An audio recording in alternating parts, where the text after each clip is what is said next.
Imagine a moment when you realize you can no longer pretend. The masks you've worn for decades suddenly feel suffocating. The games everyone's playing become transparently obvious. The life you've built starts to feel like a prison made of other people's expectations. You're not depressed, you're waking up. And with that awakening comes a slow, inevitable shedding of everything that isn't truly you. Carl Jung spent his entire life documenting this process. He watched thousands of people transform spiritually and noticed something profound. Genuine spiritual growth doesn't happen through dramatic declarations or sudden changes. It happens through a gradual releasing, a slow quitting of patterns that once felt like survival, but now feel like suffocation. Today we're exploring the 7 things Jung observed that highly spiritual people slowly, almost involuntarily quit as they awaken. These aren't conscious decisions at first. They're more like allergic reactions to inauthenticity that get stronger as your spirit gets clearer. You don't wake up one day deciding to quit these things. You wake up one day realizing you already have. If you've been feeling like you can't engage with life the way you used to, like you're becoming incompatible with normal existence, this is why. Your spirit is slowly rejecting everything that isn't aligned with your truth. And according to Jung, this rejection is not only inevitable, it's essential for your transformation. The first thing highly spiritual people slowly quit is the desperate hunger for approval. Not because they decide to, but because something shifts in their psychological structure that makes approval seeking physically uncomfortable. Imagine you've spent your whole life eating sugar, and suddenly your body develops an intolerance. That's what happens spiritually. The approval you once craved starts making you sick. Jung watched this in patient after patient. As they developed spiritually, they'd report strange discomfort in situations where they used to seek validation. A woman who lived for her mother's approval suddenly felt nauseous when trying to please her. A man who needed constant professional recognition found himself unable to care about promotions, not from rebellion, from evolution. Here's what's actually happening. As you develop spiritually, you begin to access what Jung called yourself, your true, authentic core that exists beyond ego. This self doesn't need approval because it's already complete. It's like a tree that's found groundwater.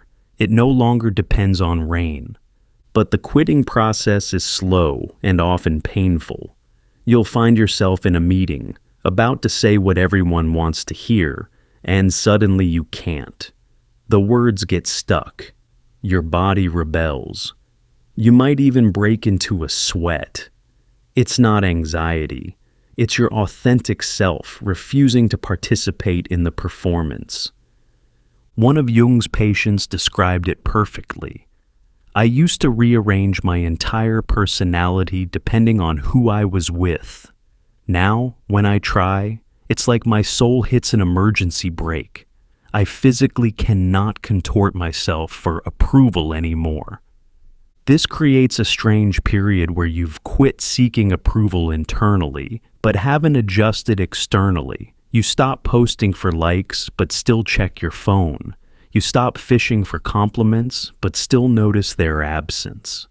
You're between worlds, no longer addicted to approval, but not yet comfortable without it. Jung observed that this transition typically takes years. First, you quit seeking approval from strangers, then from acquaintances, then from friends. Finally, and most difficult, from family. Each layer of release brings both freedom and grief. You're not just quitting a behavior, you're quitting an identity.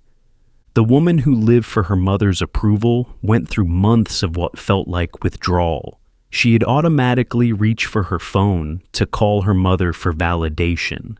Then remember, she couldn't do that anymore. Not because her mother wasn't available, but because her soul wouldn't let her make the call. Her hands would literally shake when she tried. But here's the beautiful part Jung documented. As the hunger for approval dies, something else is born, an unshakable sense of inner worth. Not confidence, which still references others, but worth, which references only itself. You stop needing others to validate your existence because you finally feel your existence from within. This is why highly spiritual people often seem mysteriously confident. They're not trying to be. They've simply quit the exhausting game of earning their right to exist through others' approval. They've found what Jung called inner authority, a compass that points true regardless of external opinions. The second thing spiritual people slowly quit shocks many people: the need to be special. This is counterintuitive because aren't spiritual people supposed to know they're unique? Yes, but there's a profound difference between knowing your uniqueness and needing to be special. Jung discovered that as people develop spiritually, they go through what seems like a paradox. They become more unique while caring less about being special. They become more themselves while needing less recognition for it. They become extraordinary by quitting the need to be seen as extraordinary. Here's what happens. Early in spiritual development, people often experience what Jung witnessed as spiritual inflation. They have a genuine awakening experience and suddenly feel chosen, special, superior. They've seen truth others haven't. They've touched dimensions others can't reach. They know things others don't. And for a while, this feeling of specialness feels like spiritual achievement. You might find yourself subtly, or not so subtly, letting others know about your meditation practice, your synchronicities, your spiritual insights. You're not exactly bragging, but you're definitely differentiating yourself from the unconscious masses. But then something shifts. Jung observed this shift in every genuinely spiritual person he studied. The need to be special starts to feel heavy, exhausting, false, like wearing a costume that once felt like wings but now feels like chains. A man Jung treated had built his entire identity around being spiritually advanced. He was the one friends came to for wisdom, the one who always had the deepest insight, the one who meditated longer, fasted harder, knew more about consciousness than anyone else. Then one day, in the middle of explaining some profound spiritual concept, he just stopped, mid-sentence. He later told Jung, "I suddenly saw myself from outside, and I looked ridiculous. I was using spirituality to be special, which is the opposite of spiritual." This recognition begins the slow quit. You start catching yourself about to share your spiritual experiences for the hit of specialness, about to drop hints about your consciousness level, about to position yourself as more awakened than others. And each time you catch yourself, it becomes harder to continue. The quit manifests in subtle ways. You stop mentioning your spiritual practices unless directly asked. You lose interest in comparing consciousness levels. You quit needing others to know about your insights. You become comfortable being seen as ordinary.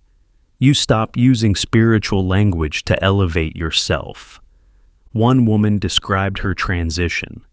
"I used to need everyone to know I was different, deeper, more conscious. Now I'm happy to be invisible. Being special was a prison. Being nobody is freedom." But here's what Jung found fascinating. As people quit needing to be special, they become truly unique, not performatively unique, authentically unique. When you stop trying to stand out, your genuine nature naturally distinguishes itself. When you quit performing your specialness, your actual special qualities emerge. Jung called this individuation without inflation.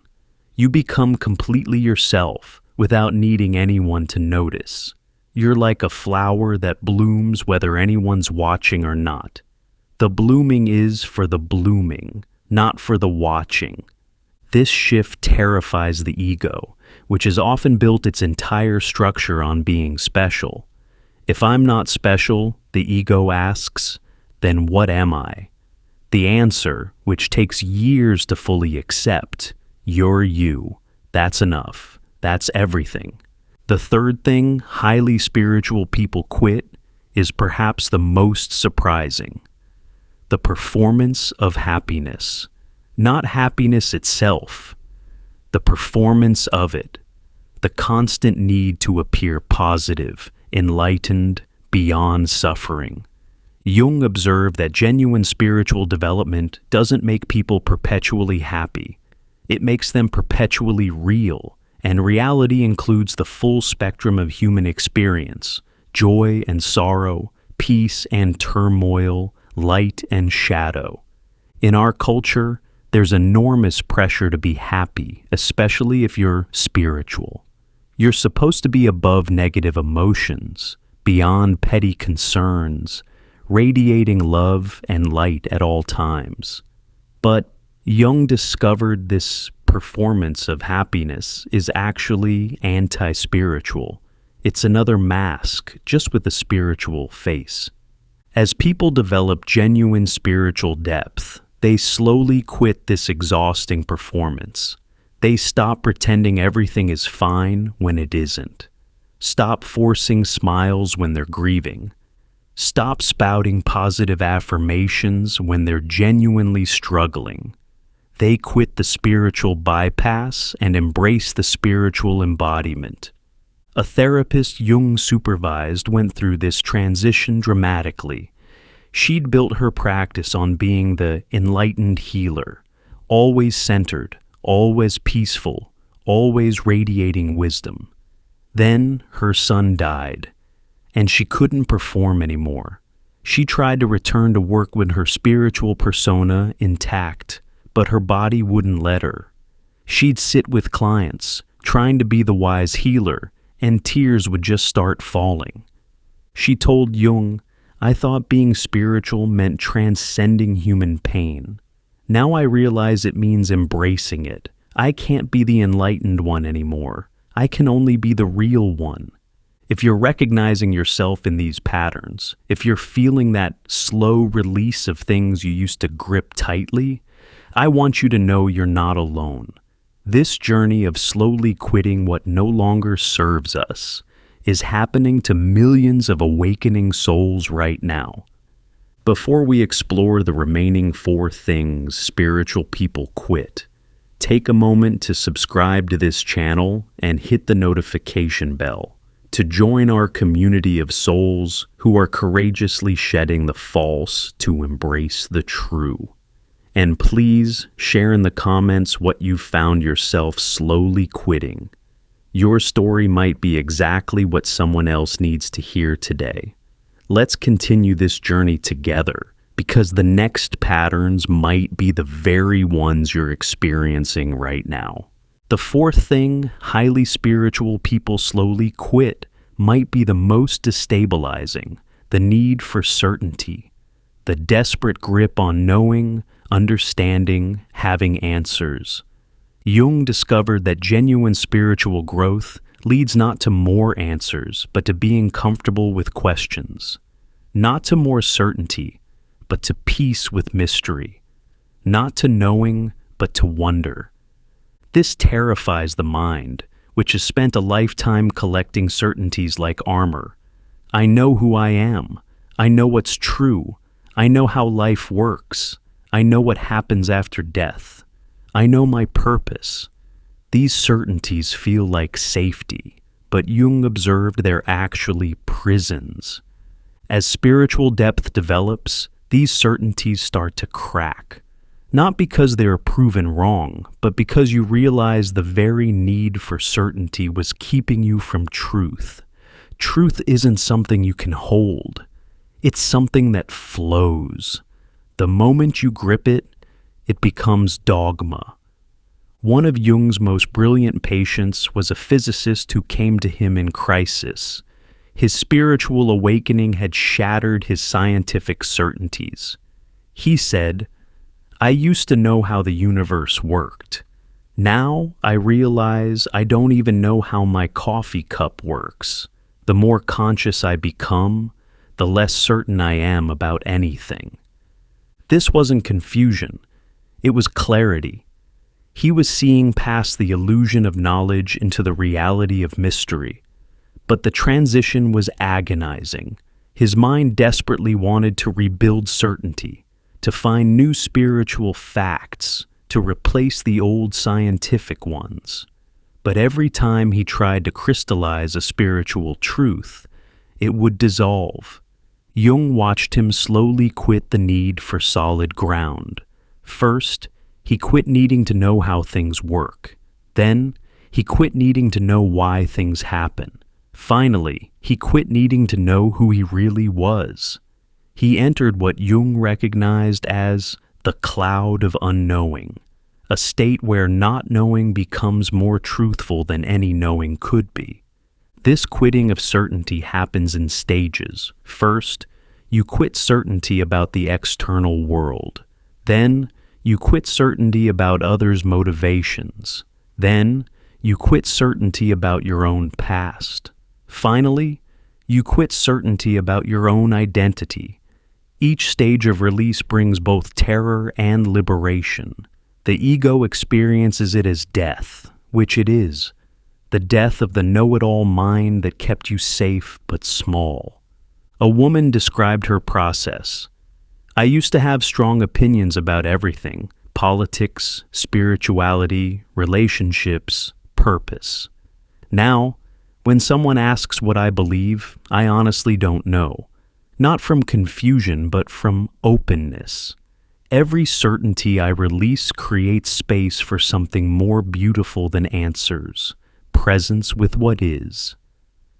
Jung found that people who successfully quit certainty develop something remarkable: the ability to hold paradox. They can believe contradictory things simultaneously without needing resolution.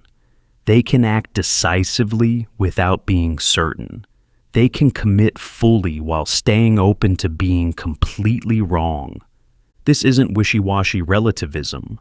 It's what Jung witnessed as spiritual maturity, the recognition that reality is bigger than any mental model can contain. You quit certainty not because nothing is true, but because truth is too alive to be caged in concepts. The fifth thing highly spiritual people slowly quit is one of the hardest: blame.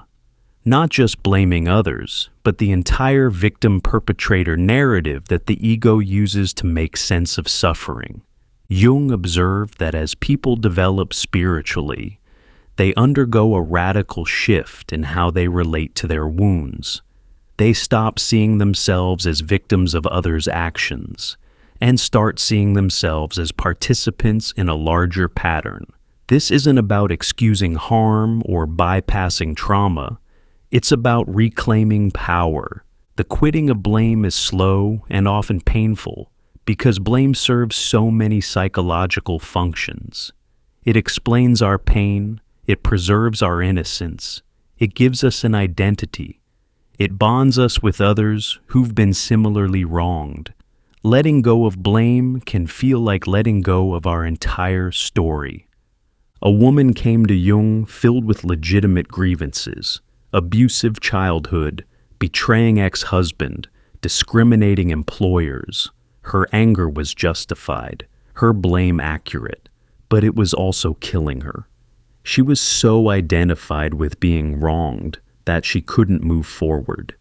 Through years of work, Jung watched her slowly quit blame, not by denying what happened or forgiving prematurely, but by recognizing her own participation in patterns. She saw how she unconsciously chose partners who would betray her, jobs that would discriminate, situations that would confirm her victim identity.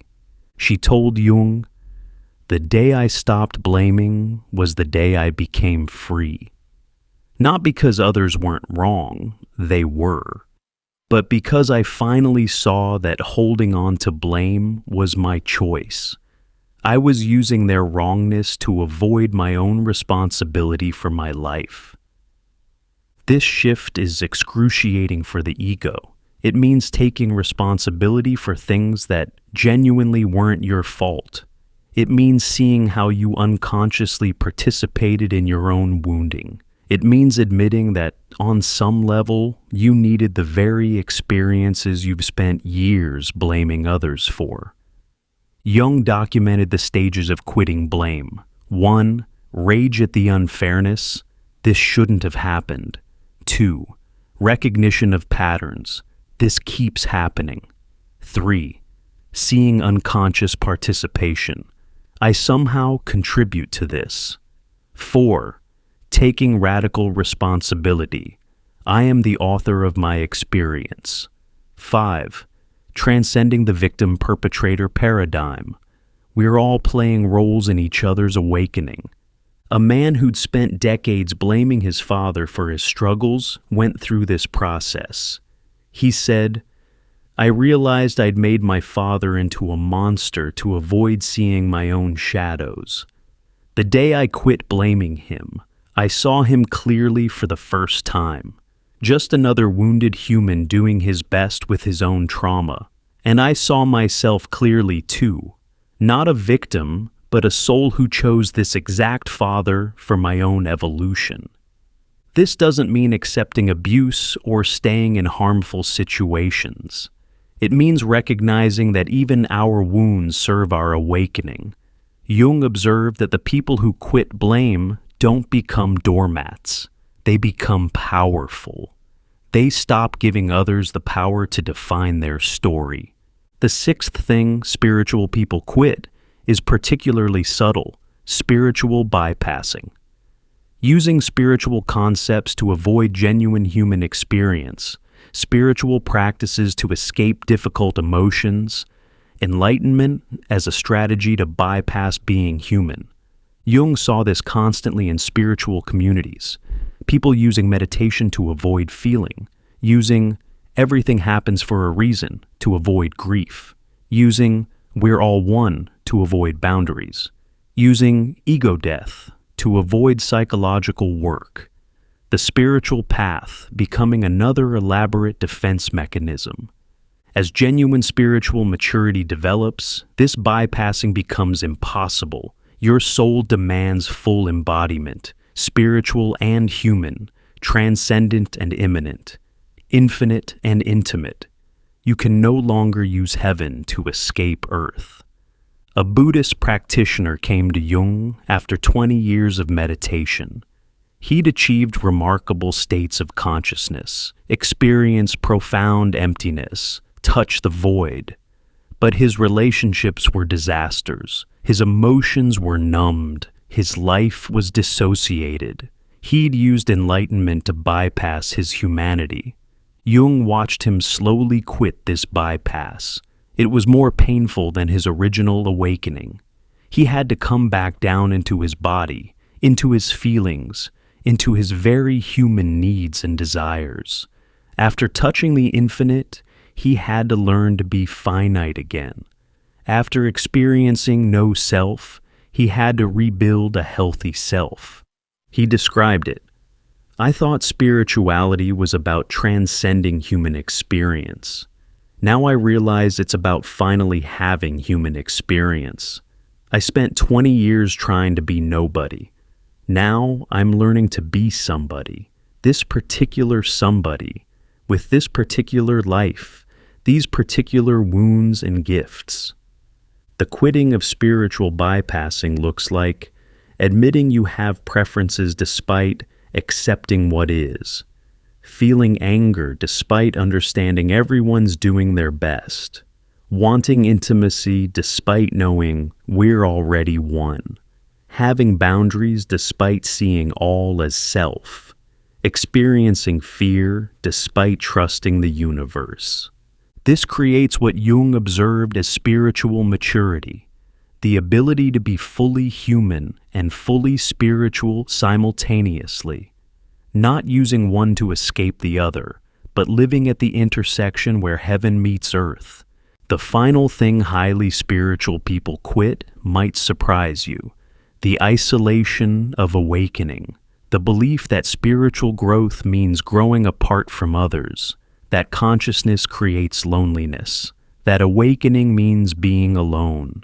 Jung observed that while spiritual growth often requires periods of solitude, genuine spiritual maturity leads back to connection, but connection of a completely different quality. Not the unconscious merging of the asleep, but the conscious meeting of the awake. Early in awakening, isolation feels necessary and even noble. You're seeing through illusions others still believe. You're feeling things others can't feel. You're knowing things others don't know. How can you possibly connect with people who are asleep? But Jung watched this spiritual superiority slowly dissolve in those who continued growing. They quit the subtle arrogance of being more conscious. They quit the identity of being the awakened one among the sleeping. They quit the isolation that was actually protecting them from intimacy. A woman who'd spent years in spiritual solitude told Jung, "I thought I was alone because I was too conscious for others. Then I realized I was alone because I was afraid of being seen in my humanity, my struggles, my very non-enlightened moments. My spiritual isolation was actually spiritual pride." As she quit this isolation, something beautiful happened. She found she could connect with anyone, not by lowering her consciousness, but by embracing her humanity. She could be with unconscious people without judgment, because she recognized her own unconscious patterns. She could love asleep people because she remembered her own sleep. Jung documented that genuine spiritual maturity leads to what he called conscious relationship, the ability to connect without merging, love without attachment, be intimate without losing self, share truth without preaching, be together in aloneness. The quitting of isolation doesn't mean returning to unconscious social patterns. It means finding those rare others who are also quitting. Quitting approval seeking, quitting specialness, quitting performance, quitting certainty, quitting blame, quitting bypassing. And with these people creating something new, conscious community. As we reach the end of this journey through what highly spiritual people quit, Jung would want you to understand something crucial. This quitting isn't loss, it's liberation. Each thing you release creates space for something more authentic to emerge. When you quit seeking approval, inner worth emerges. When you quit being special, true uniqueness emerges. When you quit performing happiness, genuine joy emerges. When you quit needing certainty, wisdom emerges. When you quit blame, power emerges. When you quit bypassing, embodiment emerges. When you quit isolation, real connection emerges. The process is slow because it's not just behavioral change, it's identity death and rebirth. You're not just quitting habits, you're quitting who you thought you were. And that takes time, courage, and enormous compassion for yourself. Jung observed that this process typically takes years, even decades. You'll quit and return, release and grip again, let go and grab back. This isn't failure, it's the spiral nature of growth. Each time you return to an old pattern, you're a little less attached. Each time you grip again, your grip is a little looser. If you're in this process of slowly quitting, Jung would want you to know, you're not losing yourself, you're finding yourself. Every release is a revelation. Every letting go is a coming home. The things you're quitting needed to be experienced fully before they could be released. You needed to seek approval to know the emptiness of external validation. You needed to be special to discover the freedom of being ordinary. You needed certainty to appreciate mystery. You needed to blame to find your power. This isn't a process you can rush or force. The quitting happens in its own time, in its own way. Your job isn't to quit faster, but to be present with the quitting, to notice what's falling away, to grieve what's dying, to celebrate what's being born. And remember, you're not alone in this. All over the world, souls are waking up and slowly quitting the same things. We're all discovering that spiritual growth isn't about adding more.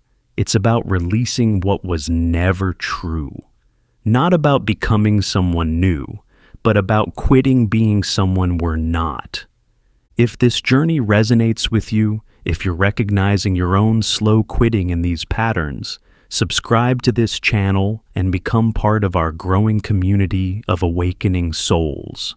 Hit the notification bell so you don't miss our daily deep dives into the spiritual journey.